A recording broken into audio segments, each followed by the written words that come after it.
Somos salud. Mindalia.com. Somos espiritualidad. Mindalia.com. Somos conciencia. Mindalia.com. Mindalia.com. Somos la comunidad de la nueva consciencia.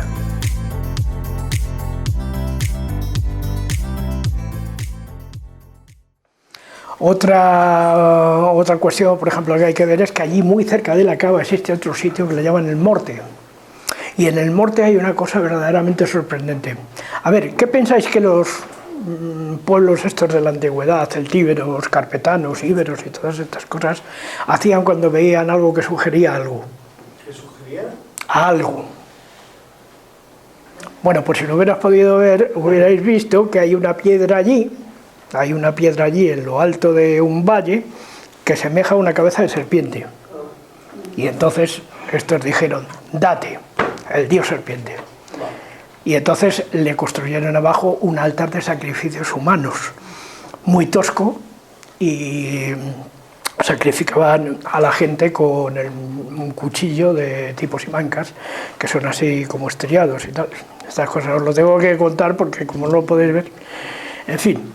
El caso es que esos sacrificios que se hacían allí, se le hacían lógicamente al dios serpiente y se hicieron durante bastante tiempo hasta que llegaron los romanos, vinieron las guerras celtibéricas y Tiberio Sempronio Graco terminó con esas costumbres.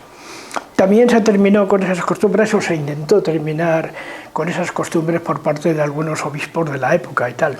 Por ejemplo, San Dumio de Braga, en Portugal.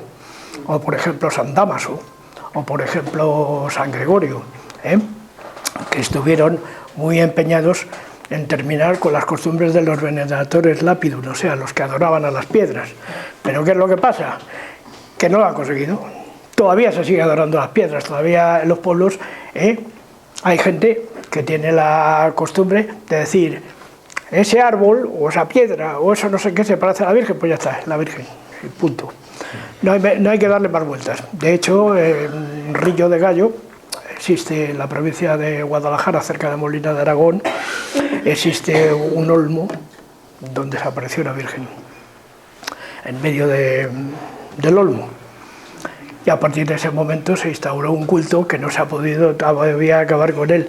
¿Por qué? ¿Qué es lo que pasa? Que cuando la Iglesia recibió en el año 313 el permiso por parte de Constantino el Grande de poder practicar sus ritos cristianos, porque hasta ahora estaban siendo perseguidos y tal, pero es Constantino el Grande, influido por su mujer, por su madre Santa Elena, esposa de Teodosio, para poder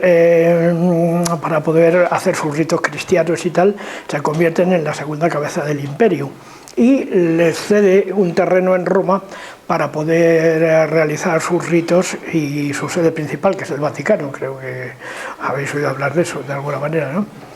Y a partir de ese momento, si observáis bien, al Papa se le llama exactamente igual que a los emperadores romanos, el sumo pontífice, el hacedor de puentes.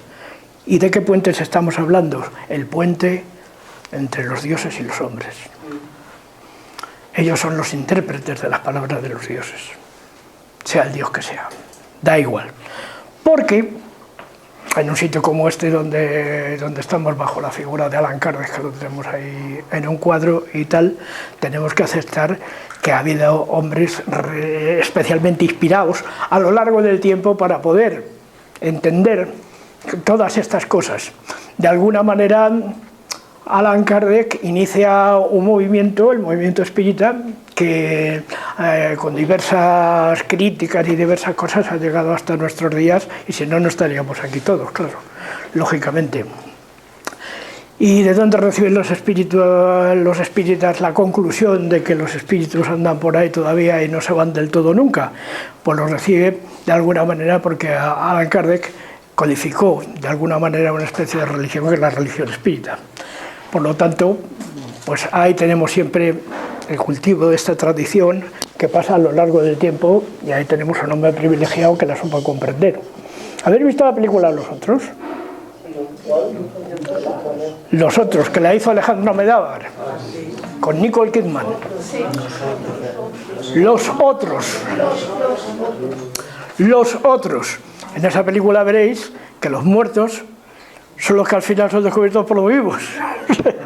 Que es una cosa, es justo el mundo al revés, o sea, una cosa muy curiosa y muy interesante, porque los muertos no sabían que estaban muertos y tal, y los vivos no se podía comunicar con ellos excepto por golpes en las mesas y cosas así, ¿no? Y de ahí nace toda la doctrina esta, por decirlo de alguna manera.